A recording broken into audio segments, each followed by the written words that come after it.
Were they not the greatest state in all of Greece? Surely the time must come for Athens to prove her power once and for all.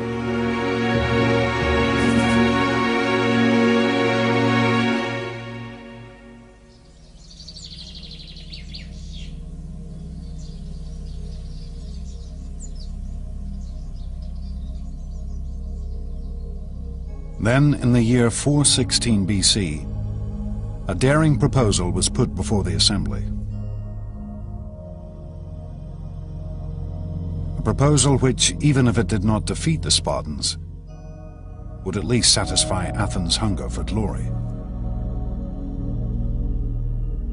A small Greek colony on the island of Sicily had asked for protection. Protection from a neighbor allied with Sparta. Why should the Athenians not come to their aid, humiliate their Spartan adversary, and perhaps conquer all of Sicily at the same time?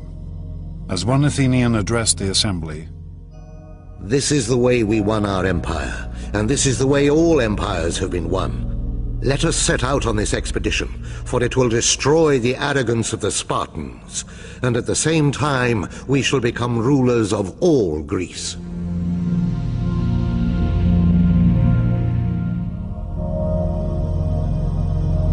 It was a bold plan to be executed on a vast scale, requiring a great fleet of warships and a landing force of over 10,000 men. The Athenians threw themselves into the project with fervor. Armorers beat out new weapons. Soldiers tested out their equipment. Stores were loaded onto a fleet of Athenian triremes, and the shipwrights prepared their vessels for the sea.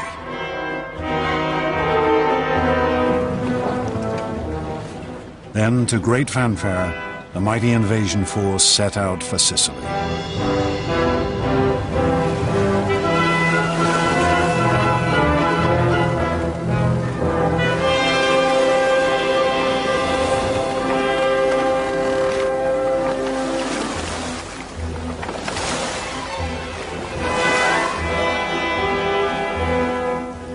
Six months later, word came back. The campaign was not going as quickly as hoped. They needed reinforcements.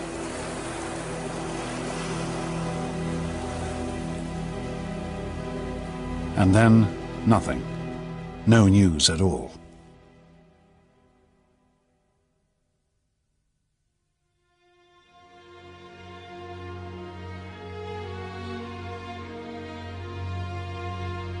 Then, in the autumn of 413 BC, a sailor arrived in the city.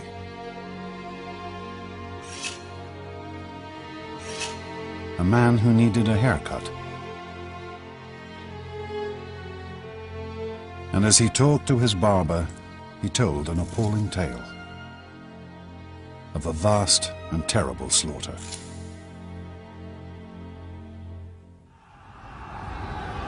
It was the story of an invading army that had been pinned down where it landed. Of how its leaders had argued with each other about strategy. Of how their food and water had run out. Of how they'd attempted to ford a great river in a desperate attempt to escape.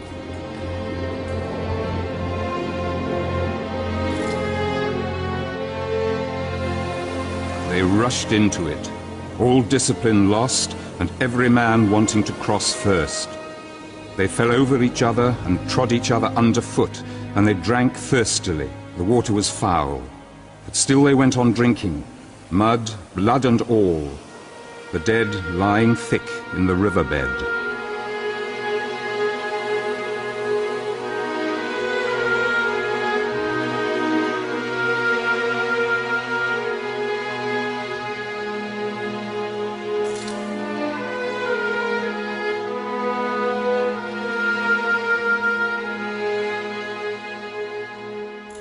This was how the Athenians discovered that they had been the victims of one of the greatest defeats in ancient history. Over 50,000 men had been killed, or taken prisoner. 2 entire fleets of Athens' prized triremes had been destroyed. The Sicilian campaign is a mess for a variety of reasons. First of all, it's a long way away. It's over 600 or 700 miles. Once they arrive, they squabble and fight about what to do. But perhaps the biggest problem is there's not a tactical reason to do it. There's not a strategic reason to do it. The motivation is highly self-interested. The Athenians, entranced by a vision of imperial glory, had in fact engaged in a pointless and vain campaign. They believed wrongly they could go quickly in, raise the countryside, and win a quick victory and a rich tributary subject state. Thucydides recorded the scale of the devastation. This was the most notorious action that we know of in Greek history, for they were absolutely, calamitously defeated. The losses were total. Army, navy, everything was destroyed.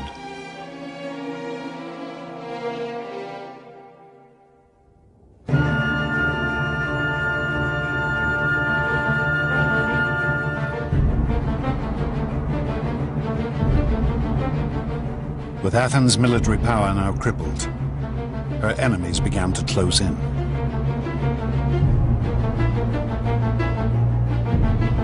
The Persians, whom the Athenians had humiliated 50 years before, now saw the ideal opportunity for revenge. They approached the Spartans with the offer of help. The Persians have been watching this carefully, and they decide to intervene and subsidize the Spartans, and that subsidy is in the form of manpower for rowing and fleet construction. Where previously the Spartans had never been a naval nation, now they had a fleet paid for with Persian gold.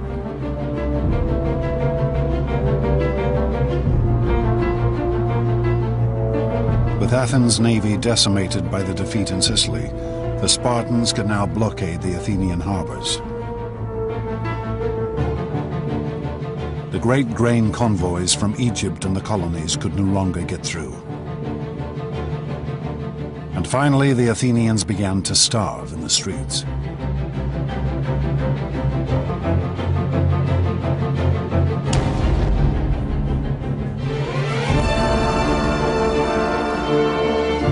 People turned to their patron goddess, Athena. At the height of Athens' glory, only 30 years before, Pericles had honored her with the most glorious temple ever seen.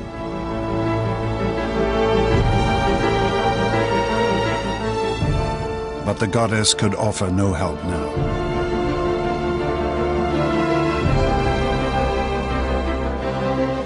Athens, once so sure of her preeminence in the Greek world, was now home to a population ravaged by plague and war, besieged and starving. With her treasuries empty and her once proud fleet crippled. In 404 BC, Athens finally surrendered to the Spartan commander, Lysander.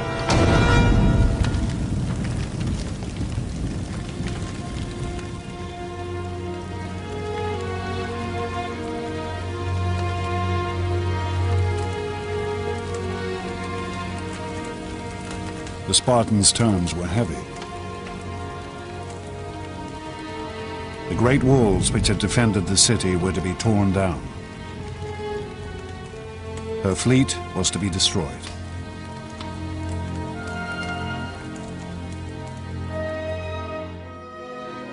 We had this wonderful scene of Lysander sailing into the Piraeus and dismantling the Athenian fleet. That's important because the destruction is symbolically a destruction of the Athenian Empire.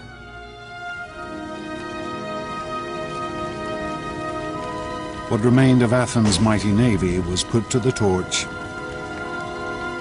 with only 12 ships allowed to remain.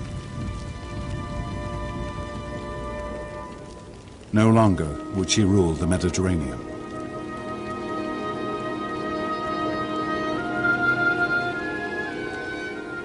The Athenians became convinced that they could do, finally, in the end, more than they really could. And I think this is really the point in which the potential that Athenian democracy brought about could turn to tragedy. They could achieve great things, they could not achieve all great things. But it would still take one more act of vanity and violence before the Athenians could redeem themselves. And their city could be reborn.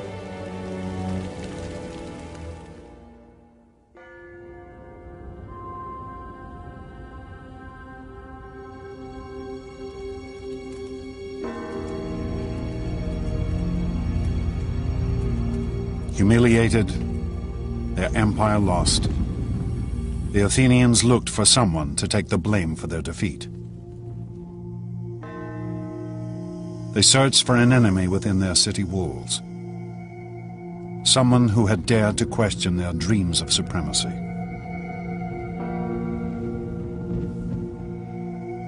They searched for Socrates. Socrates was a critic. He was critical of the thinking and the thought processes of his fellow citizens, and he was critical about the public affairs of Athens. For over 50 years, Socrates had been publicly questioning and attacking the traditions of Athenian life. And around him he had gathered a group of youthful followers. Surely this must have weakened the city's moral character, undermined her hunger for victory. On the command of the assembly, Socrates was arrested on charges of questioning the state religion and corrupting the youth of the city. I am quite sure that especially in a relatively small society like Athens, someone who is constantly questioning the principles by which the society has traditionally governed itself will be perceived as a very major danger by at least some people in society. You can easily see that a few hundred people might want him out, and they did. The Athenians would now put to trial the one man who dared to question the way they lived their lives.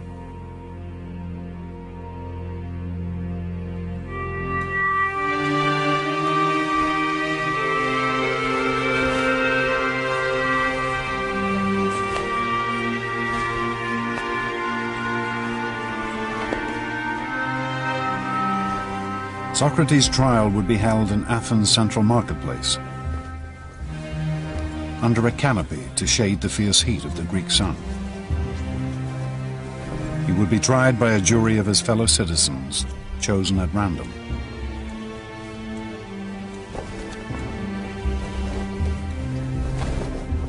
But this would not be a trial we would recognize. The Athenian legal system was remarkably different from a modern system. There are no lawyers involved with this. There is no trained judge involved with this. It is, in some ways, a very frightening system from a modern point of view. The law did not have the same stature in Athens that it has in a modern society. Socrates would be judged by the same kind of group he had watched condemn 6 generals to summary execution 7 years before.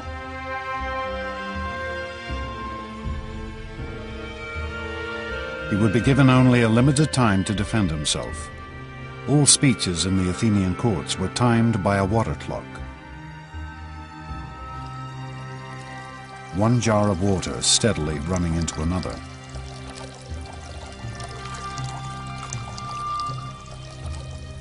But Socrates shows no fear in the face of his accusers. In fact, he is positively stubborn. He explains that far from corrupting Athens, his life of questioning has done nothing but improve the city. To put it bluntly, I've been assigned to this city, as if to a large horse which is inclined to be lazy and is in need of some great stinging fly. And all day long I'll never cease to settle, here, there, everywhere, rousing and reproving every one of you. It is not an approach designed to win sympathy. Socrates is setting himself and his life against the entire Athenian state. He is doing what he thinks is the right thing to do. He thinks the life he has chosen, this life of thinking for yourself, is the best life. As he says in his speech, the unexamined life is not worth living for a human being.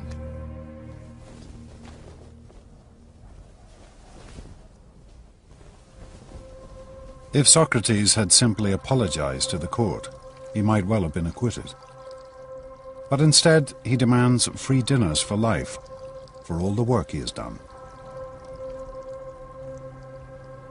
I can just imagine what that jury and the audience of that trial must have thought at the time. They must have been absolutely speechless. When the final vote came, the verdict could hardly have been a surprise.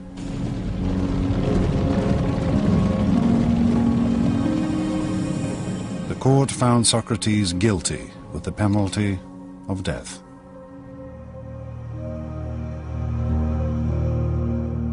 But Socrates reacted with calm and serenity.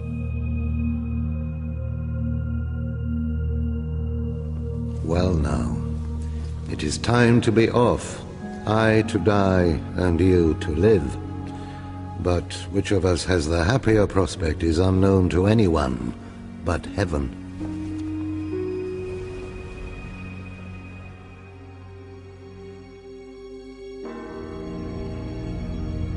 Socrates was taken from the court to Athens prison.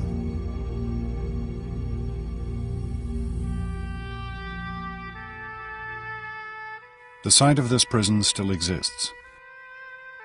We can still trace the layout of the cell in which Socrates was probably held.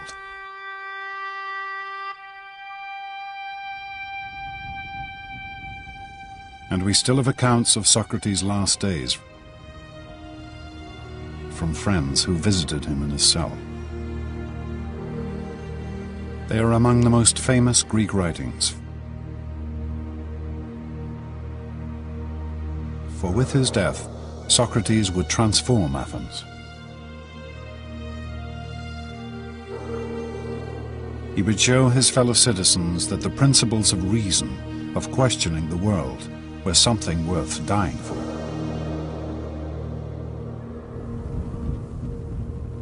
Socrates would be executed in the traditional Athenian manner, by drinking hemlock. Some of the hemlock cups used for the poison are still preserved. Death by hemlock is excruciatingly painful, causing gradual paralysis of the central nervous system.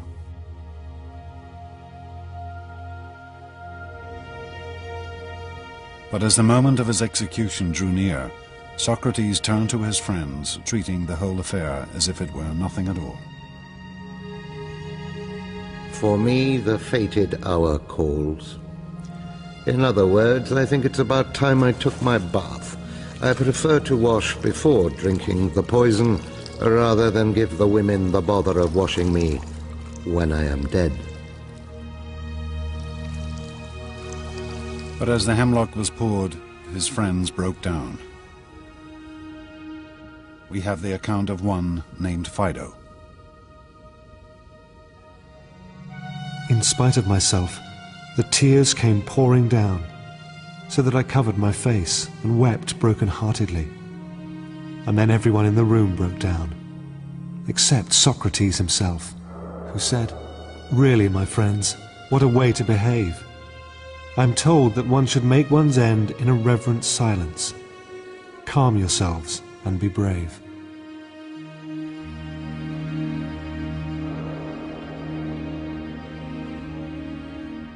As Socrates lay back on his bed and let the poison take effect, his friends watched in silence. Here was a man who was dying not for glory, not for fame and honor, but for the sake of his principles, because he believed that man should question the world around him. It was a sight they would never forget.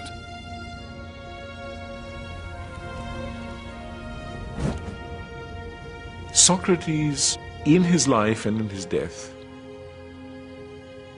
becomes a completely new Greek hero. From now on, the hero is a person of conviction, a person who will follow nothing but the dictates of his intellectual conscience, and that is a new conception of what a human being is like and what a good human being must be like.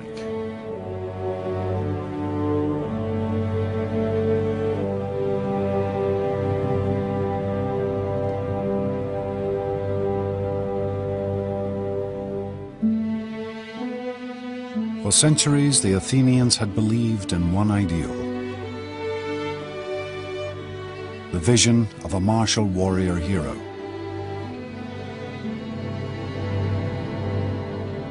It had driven them to conquer great foes, to build a mighty empire. But now, in the depths of defeat, they discovered a new figure to venerate. Effigies of Socrates have been found amongst the ruins of the Athenian prison. Perhaps offerings to the dead philosopher. Perhaps the most important lesson that Socrates left is the need to be critical and the need to be self-critical. The interesting thing that I see in Athens in the years after the execution of Socrates is this same capacity to look at themselves and recognize that they have perhaps gone too far in the past, and indeed to embrace a certain kind of maturity.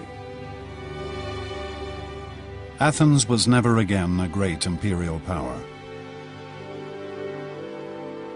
But neither did her democracy lapse again into mob rule.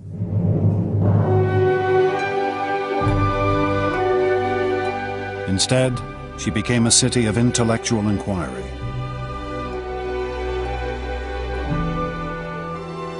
A haven of study and discussion,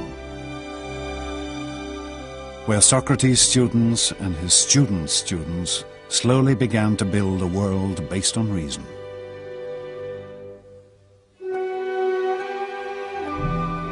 Plato tried to formulate the ideal society. Aristotle studied nature, establishing biology and zoology. And slowly the ideas and work of these Greek thinkers began to spread across the known world. One could say that a major part of the energy of the Athenians turns into building what one might call empires of thought. So where before you had Athens sending its ships to the various islands in order to collect taxes, here you have reason extending its dominion over all areas in which our lives are actually lived. Socrates' principles of reason, of questioning assumptions and the world around you, still endure.